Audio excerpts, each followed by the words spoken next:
Hello जमेसी सबैलाई भन्दै र अहिले भने चाहिँ म चर्च जानु लागि रेडी भइसकेको छु र आज भने चाहिँ एकदमै ढिलो भइसक्यो किनकि आज अरू बेला चाहिँ हाम्रो 11 बजीदेखि स्टार्ट हो नि त सेवा तर आज चाहिँ मिटिङ भएको कारण हामीलाई 10 बजीदेखि 11 बजीसम्म चाहिँ मिटिङ गरेर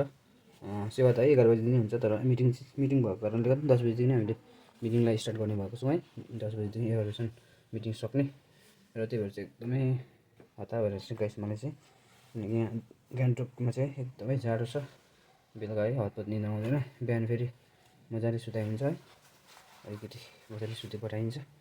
तर है आज मात्रै हो सन्डे भएको कारण छुट्टीमा मात्रै हो यस्तो तर अरू बेला चाहिँ म यति बेला है खानासाना पकाएर पनि ड्युटी गइसकेको हुन्छु र एकदमै हतार भएर चाहिँ गाइस आज चाहिँ अस्ति यो चाहिँ गिफ्ट क्रिसमसको है गिफ्ट एक्सचेन्जमा मैले है पाएको अब यसमै चिया पनि लगेर जाँदैछु गाइस आज चाहिँ पऱ्यो है अब चर्चमै खानुपर्छ ढिलो भइसक्यो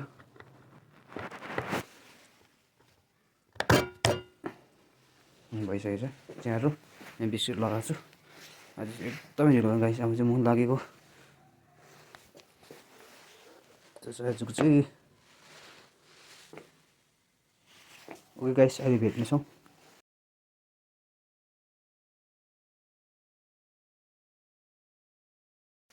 ल त गाइस आज भने चाहिँ एकदमै ढिलो भएर चाहिँ चिया र बिस्कुट उतै बोकेर गयो चर्चमै मिटिङमा खाँदै मिटिङ गर्ला जस्तो छ एकदमै ढिलो भयो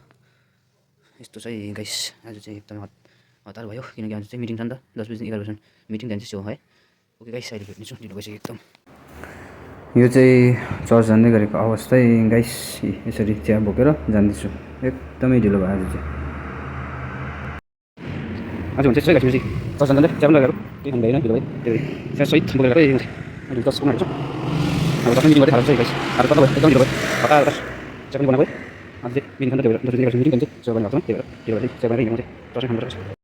ल त गाइस म भने चर्च लाग्दैछु आज चाहिँ एकदमै ढिलो भइसक्यो अब भने चर्च पुग्न आँटेछु चिया पनि बोकेर गएको छु एकदमै ढिलो भयो A few moments later. ल त गाइस अहिले भने चाहिँ म चर्च आइपुगेँ अब अरू आएको छैन चाहिँ भेला हुँदै गर्दा खाँदै गर्नु पऱ्यो टक यहाँ भ्यू हेर्दै नि यहाँ तल चाहिँ मेला लाग्दैछ है दादामा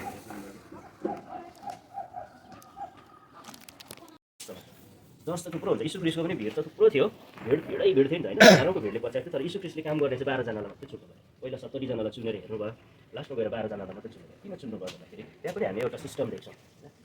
हेभेन्ली सिस्टम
एटेन्सन गराउनुहुन्छ है यही कुराहरू चाहिँ पावलले पनि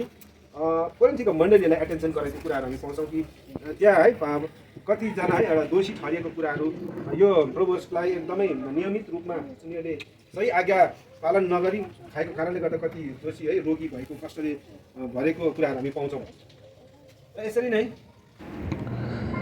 ल गाइस अहिले भने चाहिँ हल्का है सेवा सकिकन बजार गएको है गाइस त्योवटा है फोटो खिचिहालेको र यो चाहिँ तादङ मेलामै गाइस तादङ मेलामा हल्का है गेम खेल्दै टाइम पास एउटा मात्रै ढलेन नि गाइस तर यो हतपत लड्दैन यो ग्लास मजाले बसेको खालको ग्लास हुन्छ कि पहिला मैले ट्राई गरेको नि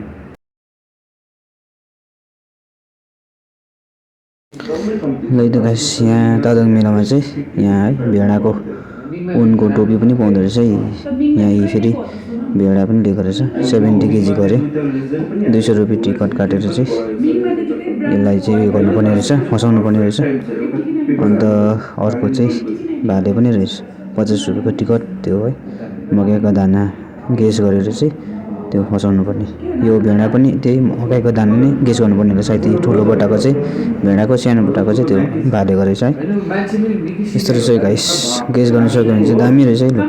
50 रुपियाँमा भाले, 200 रुपियाँमा 70 केजीको भेडा चाहिँ यही हो। हेर्नुहोस् गाइस, एकदमै खतरा रहेछ। सिङ पनि यस्तो घुमेको रहेछ है, खतरा रहेछ। 70 केजी गरे, 70 केजीको गेस गरेर भाले र भेडा लानुहुन्छ है गाइस। अन्ली 50 रुपियाँ भाले, 200 रुपियाँ भेडाको रहेछ है टिकट। गेस गर्न सक्नेलाई चाहिँ फाइदै छ। हेर्नुहोस् गाइस, भाले भेडा हेर्नुहोस् यस्तो रहेछ, खतरा छ। भाले पनि दामी सुप खानु है, तातो जाडोमा रमाइलो रहेछ है। ल है त गाइस, छिटो गएर गेस गरेर उडाइहालौँ है भाले र भेडा चाहिँ। म चाहिँ अलिक गेस गर्न सकिनँ, हल्का घुमेर हल्का भिडियो चाहिँ गरेको। ल है त गाइस, आज भने चाहिँ धेरै वर्षको बादमा मकै भातसँग है खुवाइ हुँदैछ। मकैको चामलसँग, अन्त गोरुको है मासु सुकाएको, प्लस इस्कुस मिसाएको है, अन्त मुलाको र मटरको अचार, डल्ले खोर्सानी। यस्तो चाहिँ गाइस आजको चाहिँ डिनर चाहिँ यस्तो।